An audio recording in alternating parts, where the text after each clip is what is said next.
Salut tout le monde, c'est Kamini. Je m'appelle Kamini. Je me suis fait connaître du grand public en 2006. Je viens pas de la Tessie. Avec le premier buzz sur internet en France. Pour ceux qui ne connaissent pas, ça donne ça. Je viens d'un petit village qui s'appelle le Marly-Gaumont. Alors qu'on monte sur le beat 1 qui fait...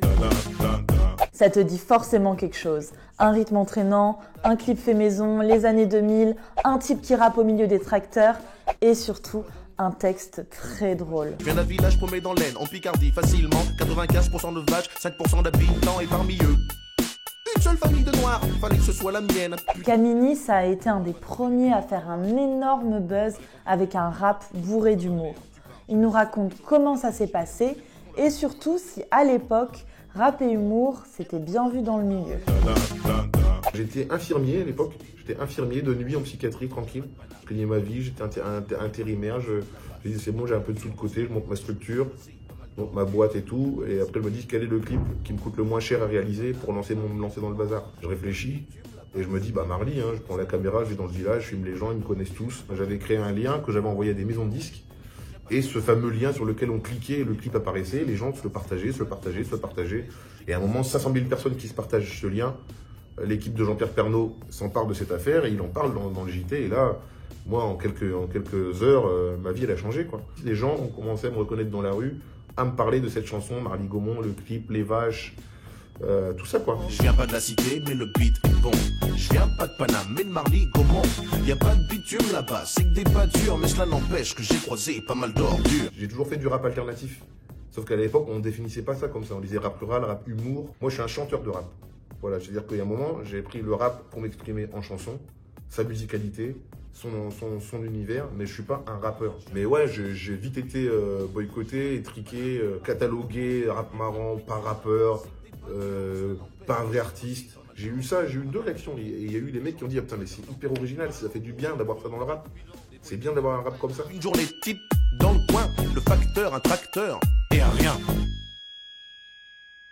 Enfin, si une vache de temps en temps. Il y aura toujours de l'humour dans le rap, quoi. Mais après, voilà, c'est une question de dosage. Est-ce que c'est assumé par l'auteur? Est-ce que l'auteur, il voulait vraiment faire rire au moment où il fait la punchline? Ou est-ce qu'il veut faire sourire? Est-ce qu'il veut faire rire discrètement? À Marly-Gaumont, les gens, ils parlent pas verlan. Ils parlent en gros comme vous, des massifidons. Des fois, ils t'aiment bien. J'aime pas les arabes, j'aime pas les noirs, mais toi, je t'aime bien. Je pense que dans n'importe quel album de rap, il y a toujours une punchline qui est marrante. Après, moi, j'avais pas le choix, de par mon vécu, de développer de la répartie. Comme quand t'es le seul noir dans le bus, tu sais qu'on va te chahuter, faut que t'envoies la punchline. T'es le seul noir dans l'équipe de foot, tu sais qu'on va te chahuter, t'envoies des punchlines. 6 ans, premier jour d'école, et ben j'ai chialé à cause des petits cons là-bas. Tu sais comment ils m'appelaient? Eh mon boulot, eh Pépito, eh mon boulot, eh le noir dans la bouche des enfants, réside bien souvent la vérité des parents. On se construit toujours par rapport à ce qu'on est, à ce qu'on vit, quoi. Et tout ça, ça a fait un mélange, ça a fait ce que je suis en humour et dans mon écriture, et on peut dire que tout ça, tout ce mélange-là, ça crée un texte comme le texte de Marly-Gaumont, quoi. Et parfois, le texte de Marly-Gaumont, si tu l'enlèves, si tu le lis sans le clip, il est pas si drôle que ça, des fois. Et à l'école maternelle, j'étais le seul black. Et dans le putain de collège, j'étais le seul black. Et dans le putain de lycée, j'étais le seul black. De la maternelle au lycée, toujours autant de black. Tu l'as compris, c'est pas toujours facile d'imposer l'humour dans le rap. Mais pourquoi le vrai rap serait forcément du rap sérieux et le rap humoristique ne serait qu'un rap mineur?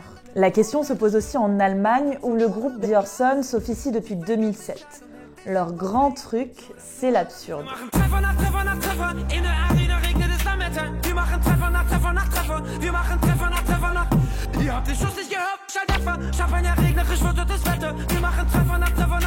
Wir sind die Orsons, wir sind eine Gruppe aus ursprünglich Stuttgart im Süden von Deutschland und eigentlich sind wir 4 Solo-Artists, die sich als Band zusammengefunden haben, um einzuschlafen, wenn einer ausladend lange Antworten auf Fragen gibt wie, wer seid ihr? Also wir sind gestartet im Nonsens und irgendwie kriegen wir das nicht weg.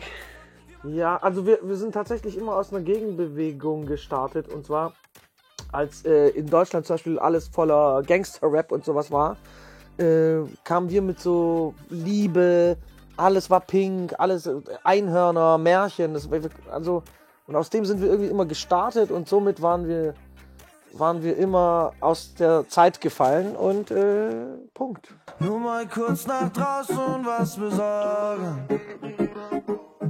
Und Unsere Liebe ist halt was Besonderes. Also ich glaube, wir sind einfach, wenn wir zu viert sind, einfach albern die ganze Zeit untereinander und das überträgt sich oder hat sich eine Zeit lang sehr auf die Musik übertragen.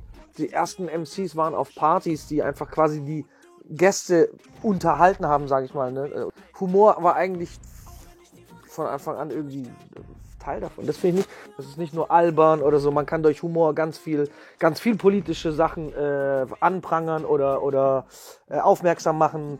Humor ist die beste Art, irgendwie mit der unfassbaren Unmöglichkeit der Dinge umzugehen. Humor ist Drama mit einem Happy End. Oh, ich brauche dich, Baby, so leid es mir tut. Und du brauchst mich doch auch, Baby, ich weiß, dass du's tust. À l'origine, le rap, c'était surtout de la légèreté. C'est né pour amuser, faire danser, bref, pour faire la fête. Et bim! C'est dans les années 70, à New York, dans les block parties, que des jeunes du Bronx, issus pour la plupart des communautés portoricaines et africaines-américaines, se réunissaient autour du DJ et du MC. Le DJ passe les sons pendant que le MC met l'ambiance en faisant des petites blagues sur les potes. Ce sont les MC qui deviendront les rappeurs. Dans les années suivantes, plein de rappeurs et de rappeuses ont conservé cet héritage. Tu te souviens peut-être de J'pète les plombs d'Isis, de Tonton du Bled du 113, de Jeune Demoiselle de Diams, ou encore du Mia Dayam. Certes, le rap engagé, conscient ou politique fait partie de son histoire et prend une grande place en France dans les années 90. Mais les sons qui te font marrer, ils sont aussi au cœur de la culture rap. Comment ça s'appelle quand les mecs se clashent là, les rap contenders, tout ça, les mecs qui sont drôles quoi. C'est pratiquement du stand-up. C'est du stand-up mis sur des temps. C'est du stand-up avec des rimes. Mais ça reste drôle quoi. C'est hyper drôle, c'est des punchlines, c'est marrant. Le rap a toujours été marrant. Quand t'es dans le rap game, voilà, il va y avoir des courant rap hardcore, courant rap ghetto, courant rap ceci, mais dans tout le rap, les mecs sont toujours drôles. Aujourd'hui, même les humoristes qui parodient le genre peuvent être validés par les rappeurs les plus populaires du moment. Et c'est ce qui s'est passé avec Hugo Ross-Raza. Cet humoriste reprend les derniers classiques du rap et les remix en parodie qui cumulent des millions de vues sur YouTube. Même Jul a repartagé un de ses clips. Je te passe les menottes sous écrou, les collègues instructions en GAV.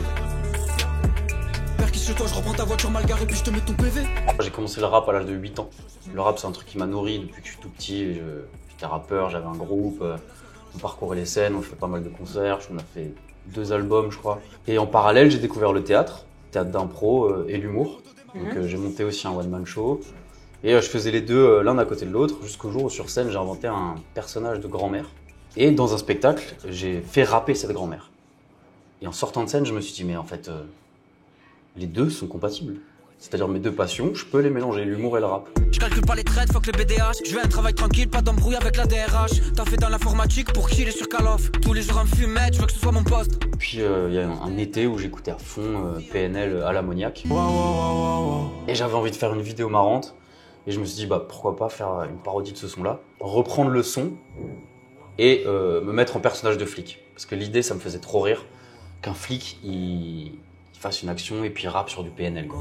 Oh la matraque, Rachid, pourquoi tu traînes dans la cité? Juste les courses avec ma mère, frère. T'as bicravé devant la police. Je travaille Ikea, n'importe quoi. Je me moque pas du rap, vu que le rap, c'est une musique que j'écoute. J'essaie de correspondre à fond à la voix, aux rimes, mais d'inventer une autre histoire. Et si tu regardes en fait tous mes clips, bah, ça n'a rien à voir avec le clip original, c'est vraiment une histoire à part. Mais juste, ouais, c'est une parodie du titre de la musique, quoi. Et pour toi, elle est où justement cette frontière entre moquerie et parodie? Comment t'arrives un peu à faire le bon jeu de tout ça, tu vois? Alors, pour moi, la limite, elle est simple, c'est en fait quand un mec fait une parodie, ouais. Et qu'il n'est pas crédible en rap, en fait on voit qu'il vient pas du milieu du rap et que du coup il va s'en moquer, il va exagérer les traits, il va exagérer les expressions, il va dire des trucs que dans le milieu du rap on ne dit pas forcément. Quelqu'un qui vient pas du rap et qui va se moquer du rap, je vais le voir direct. Et c'est pour ça aussi je pense que je suis apprécié des rappeurs d'aujourd'hui, des gros rappeurs qui suivent ce que je fais et tout. C'est parce qu'ils voient bien que je suis dans ce milieu-là et que c'est un milieu que j'aime, quoi.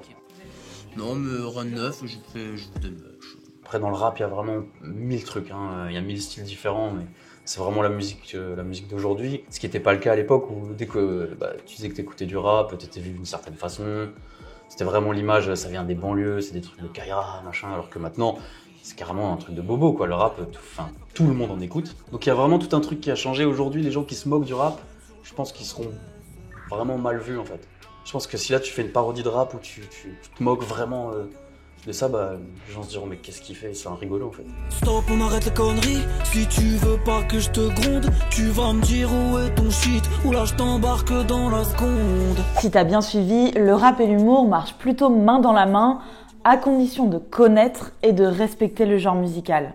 Et puis l'humour, l'ironie, le sarcasme, c'est plutôt des bons moyens pour faire passer un message. Les bidons veulent le guidon, laissez les dons, qui se casse les dents. Bref, le rap, on peut en faire ce qu'on veut, parce que c'est la nouvelle variété, la nouvelle pop. Je suis sûre qu'MC Solar est déjà passé sur Radio Nostalgie. On espère que cette vidéo t'a plu et t'a apporté un regard différent sur la musique numéro 1 du XXIe siècle. Pour louper aucun contenu, tu sais comment ça se passe, abonne-toi.